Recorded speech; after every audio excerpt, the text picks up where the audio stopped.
This lecture looks at the core economic idea around transaction costs. It's a fundamental economic principle that underlies agency theory. When I looked at Chandler in my previous video, it was noted that he pretty much ignored transaction costs, but the M form he describes as the primary driver of the success of US capitalism fundamentally involved the introduction of transaction costs. Every tine of the fork in the M form involves a cost. So, firstly, let's look simply at what is a transaction cost. It's based on Williamson and Coase's work, and they actually introduced to economics the idea of transaction cost because neoclassical economics ignored it. Adam Smith believed people would work independently and manage their own costs and time, but the rise of larger businesses and the rise of the professional boss introduced cost to every transaction. Adam Smith, like I said, believed that most people would be self-employed because there'd be no cost to them forming and breaking relationships and then forming new relationships. They just do that which is required to get the job done, and we started to believe that it's one of those things that we actually think about, and it seems quite self-evident. There is a transaction cost incurred whenever there's an economic exchange, but to those at the beginning of economics, that wasn't as clear as we may well think it should have been and now believe it to be. So, it may surprise you, in fact, to discover that people struggle with the conception of transaction costs, but my own experience tells me that actually this isn't true, that a lot of people actually don't understand it. For example, when I worked in America, I knew a lot of people who were small investors and managed their own financial investments, and they were quite often constantly buying and selling shares and saying, oh look, my shares have gone up by $3, I've made this much money.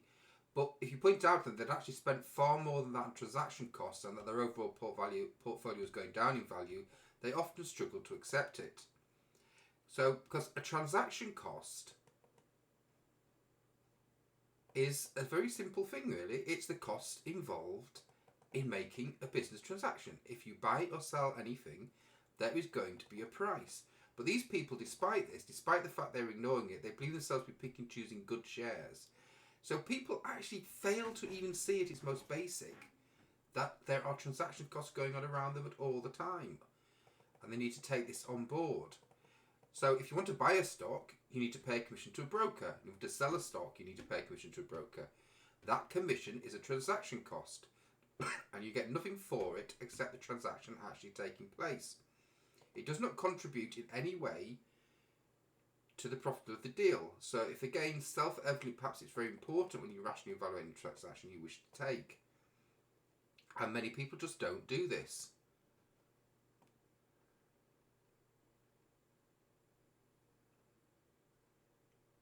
So, even just going to the shops should involve a calculation of transaction costs. How far do you travel? Do you walk? Is it long distance? And you pay for the car, and you go to the fuel line, and you have to pay for fuel. Even time to taking for stuff has a cost. As in, what else could you be doing about this? This is like economic profit, economic rent. What else could you be doing with your time? My wife often travels miles and miles to get a great bargain, but having spent far more on diesel and the time getting there, this cheap bargain she could have got, would she be paid less for if she paid extra down the road? The overall cost would be greater. On a larger scale, for instance, recently I was installing a new boiler. And my builder said, oh, let's go out and have a look around. We can probably get it for like £70 cheaper at this place. That would require me to go off with him and one of his lads, take him off the job, get into his van, drive to the place, pick out a cheap of the boiler, put it into the back of the car, drive back. And it would take at least half a day. I said, no, I'll pay the extra £70 and I'll keep you and your lads working here for the day. It was actually much cheaper for me to pay slightly more for the boiler and have it delivered than it would have been to pay the master builder and have two of his guys go collect it. So the question you should ask yourself, what is the cost of doing the transaction? Does the profit from the transaction result in an improved cost for you? An improved price after? And the reality is, of course, that quite often it doesn't. What are transaction costs then? What are the different types of transaction costs? Well, there are three basic types of transaction costs. The first one we often talk about are search, research, information costs. This is the idea you actually go out and need to do something in order to find out whether a given transaction is the best way to purchase. So for instance, in one way or another, such information costs might be as simple as comparing prices. This takes time. Let's stick to the principle that time is money, and the reality is that there are many things that we do not cost which have a cost. There are times we spend doing something which could be spent doing something else. Of course, one of the big saves of search and information costs has been the internet, and there are now a number of supermarkets that will actually undertake some of these for you and offer to refund you if you spent more money at them than you would have spent on other things at a different supermarket. Of course, there are caveats and ways of getting around this. A lot of this is marketing rather than true attempts to reduce transaction costs, but it is an acknowledgement that actually the supermarkets are basically tempted to take the search and information costs out of any transaction or deal. Online comparison sites do this as well. There's a time when I would actually change my insurance maybe every 2 or 3 years. Now every year I change my insurance. It's very easy. I can actually have very few search and information costs in doing so. There are bargaining costs that may again seem to be time consuming, although the emotional price of arguing with someone about supplies, for instance, can itself be a major investment. So bargaining costs, so for instance such as negotiating a contract to work, for instance, if you're a newly negotiated contract for a large number of people, there can be a lot of costs involved, such as politicians, lawyers, economists, etc. All these people need to be recruited to actually get on with doing their job and need to be paid, and of course you do up the appropriate contract, and there is this working both sides. On the other side of this, the firm will also need to employ various people in order to take part in these negotiations. So bargaining costs can be very expensive at a national level, at any contract level, at a major company level. And finally, of course, a very important thing, and which is often forgotten, is there are policing and enforcement costs. Because in the end, no matter how much you spend on writing together a good contract, if that contract can be ignored, it's no good to you. You have to be able to get that contract enforced. And this can be a major expense in some places, and it's also worth reflecting whether or not it's worth going for all the other things if in the end you'll end up with a contract that can't be enforced. What is worth spending a fortune bargaining for a decent contract if you know in the end that contract will not be enforced? So this is obviously very, very important. So where does the term transaction cost even mean? Where does it come from? The initial phrase is believed to be developed by Coase. He was developing a theoretical framework, actually trying to work out a very simple question, one that it's very simple but people don't know. As noted earlier, Adam Smith believed that everyone would work independently and would just get together collectively as specialisation required. So he talked about the wealth of nations as individual contractors, independent contractors. They would take a share of any profits done from a business and they would take it away, and then later on they may come together and work together again. But on the whole, they would work independently and they would just be free people negotiating together. And Chandler himself, as we've seen in the video on Chandler, didn't take into account transaction costs at all. He just thought people would do their job and people were good lads and etc. would go on that. But eventually, all the specialists started to be employed directly by firms, and we have a great reduction in the number of self-employed people. So the big question, a question that's so big that people don't even notice it exists, is why did firms come into existence? Coase set out to try and work out the cause of this. Why is it that people went against the fundamentals of the free market and self-employment, and why is it that some people, and now most people, decided, using the broadest definition of decide, to work for firms and work internally, and come up with the basic argument that what happened was that the cost was greater to set up a contract to do a job externally to a firm. You would then look to bring it inside the firm. There would still be transaction costs, but inside a firm, transaction costs would be lower because they'd be covered by a general broader agreement. Yeah. For contractors' general behaviours, monitoring and control will not be specific for each particular one. However, despite this belief, Coase did not actually use the term transaction cost. He used a more complicated economic sounding phrase. He actually used the phrase costs of using the price mechanism. This is as late as 1937 when he's writing. Okay, so he's discussing the transaction cost, but the phrase has not actually come into existence at this point. It was so new, and this is 1937, so it's 200 years at least after the work of Adam Smith. That even though capitalism was very well developed by that point, we didn't have a word or a phrase to discuss the concept that became transaction costs. People had ignored them completely up to that point. And so you have this situation where people are being brought into the firm, they're trying to reduce transaction costs but bring them into the firm. And we'll notice exactly that some of the reasons why, what drives transaction costs explain why this was what was happening. Okay. Because at the time, on top of that, Oliver Williamson's fundamental thesis regarding transaction cost economics came out much later. Around 1989 was the first time he started to be published. He was still publishing within like 5 or 10 years ago. But now it's become so well expected that it's no longer just used in economics. Today, transaction cost economics is used to explain a number of different behaviours.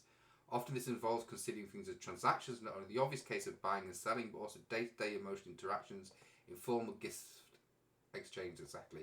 Even zoologists, biologists and evolutionary theorists have started using some of this basic principles to explain behaviour. Within evolutionary biology, signaling theory is a body of theoretical work examining communication between individuals. The central question is when organisms with conflicting interests should be expected to communicate honestly. No presumption being made of conscious intention rather than cheating. Mathematical models in which organisms signal their condition to other individuals as part of an evolutionary stable strategy are important research in this field, and this is where transaction cost comes in. In economics itself, there are a large number of examples where it's being used, and a clear one is buying a second-hand car.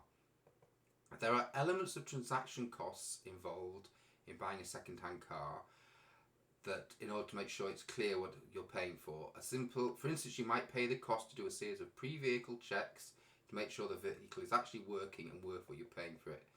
The less you'll be willing to spend on transaction cost economics, the less you will need to spend on the transaction, the more likely the transaction is to go wrong. Used vehicles are a classic example of that. You have to balance how much money should be spent on checking out this car with how much money will I lose if I just go ahead and use and buy the car. For simpler transactions, you're not going to be bothered about these sort of things. So for instance, if you have a situation where children are making a lemonade stand and charging 10 cents a glass of lemonade, you're not going to worry too much about comparing the costs, and children aren't going to worry about their time that's involved. But imagine if an adult decided to make a living selling drinks. The amount of lemonade they'd have to sell to cover the economic rent of what their money they could make doing something else becomes much greater. Therefore, transaction cost economics have to be taken into account to make a business decision about employment such as this. What about gift giving? Even in gift giving, there is a kind of element of transaction costs. The point being, of course, that we think, we give gifts just to make ourselves feel good, but that has an element of transaction costs. And there's a modern theory, modern ideas around the idea of a gift economy. And a gift economy can work effectively if you know how gifting works. If you give one person a gift, there might be an expectation of gifts in return, or cyclic gifts. They might not be directly to you, but they work their way around the economy. So these expectations of gifts in return and the transaction cost of organising gifts have to be based on trust. Higher trust lowers transaction costs. What is expected in the gifts, and it often is used to explain why gifts are given in the first place, and the return often is not financial. In economic terms, there are many things that we can hope to receive in return for a gift, including simply making ourselves feel better. Across the board in evolution, it's often said that actually there's a lot of unconscious decision making involved here. And in evolution as well, for instance, the cost of building a bigger brain is very expensive in biological terms. But the return it gives us is sufficient to make it worthwhile, which is how various primates have evolved as they go along. And other animals have also followed this sort of evolutionary list. For instance, great expense in the peacock's tail. But because the peacock with the most beautiful tail has demonstrated it has more energy to spend in developing that tail, it should effectively get more mates. This means it's more likely to continue to the next generation. Therefore, the biological expense of building a tail is going to be worthwhile in that it allows the species to continue. So these are important things about transaction cost economics and the level at which it is spread. So what are the drivers of transaction costs? Williamson talked about 5 different drivers.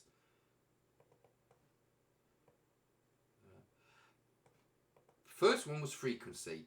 Effectively, the more often you do something, the cheaper per object it gets. If you're getting many people to work on a contract with you, and you get more to sign the same simple contract, you don't have to negotiate a different contract every time, then that's obviously a big saving. Each individual contract becomes per contract cheaper. Specificity, not only is it the number of times you sign the contract, but does the contract actually differ greatly? So for instance, transaction cost buying a car might be, broadly speaking, less regular, less specific than, for instance, the transaction cost of buying a tin of beans. So you expect the transaction cost of buying a car to be higher. Buying a bin of beans is not only more regularly, you buy them more regularly, but it's also more similar to others. So buying beans is the same as buying soup, or buying bread. It's the same as buying most groceries. The more specific it is, the higher the transaction costs involved in that transaction are going to be. It's also uncertainty is also important. I mean, one of the obvious things about uncertainty is that we know, for instance, that the beans this week are going to be the same as the beans last week. Okay, but other things, like talk about used cars, we're very different. We're very uncertain about the condition of a used car. The amount of information you can obtain can be quite low. So you need to find out more information. You need to know it's more difficult to get your money back. It's probably to the beans more likely to just give you your money back and not worry about it. So this also causes a problem with that, and it also do with the fact we have a limited rationality. You may believe you're acting very rational, and the other person may be believing they're acting very rationally. But if you remember from basic business economics, it's actually very different about rationality and how much rationality you actually know and what you have. So we all have limited rationality. We can't know anything, and so we have to do things that try and make ourselves as rational as possible. But understanding this lack of rationality and building information is in itself expensive, and working with that. And too often we work more likely to work on our gut than to work logically. And finally, an obvious issue is opportunistic behaviour. The more somebody is likely to try and exploit you, the more you expect you're in a different environment, the less you know about the people you're dealing with, the more likely they are to have the opportunities to make things difficult for you. So, in the end, what are we going to do about limiting transaction costs? Many of the economists believe that start with a broad definition of what kind of institutions they are. We set up these institutions to lower transaction costs, and so to make them more specific. We set up a firm so we can actually operate in existing markets rather than having to build ourselves a market from scratch. We franchise these costs out across other areas. We try and minimise the transaction cost of any particular service by making them more formal, more similar, less specific to each event. And in doing that, we have much broader contracts of employment than we would have if we had people just dealing directly with one another. If we had people writing a special contract every time they got involved. Lower paid work obviously is much more general contracts. Much higher paid things such as the Vice Chancellor has a more complex and more specific contract than I have, which is a very simple, straightforward lecture contract, the same as every other lecturer at the university has.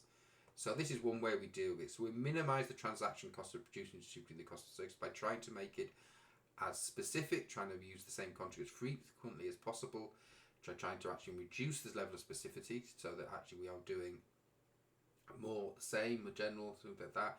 And so we can see, however, how over time some of these costs are brought down by bringing people in and having non-specific, frequent contracts that we use the same sort of thing. So the type of contract involved and the ease of enforcement contract is one of the many ways that we try to limit transaction costs. Thank you for listening.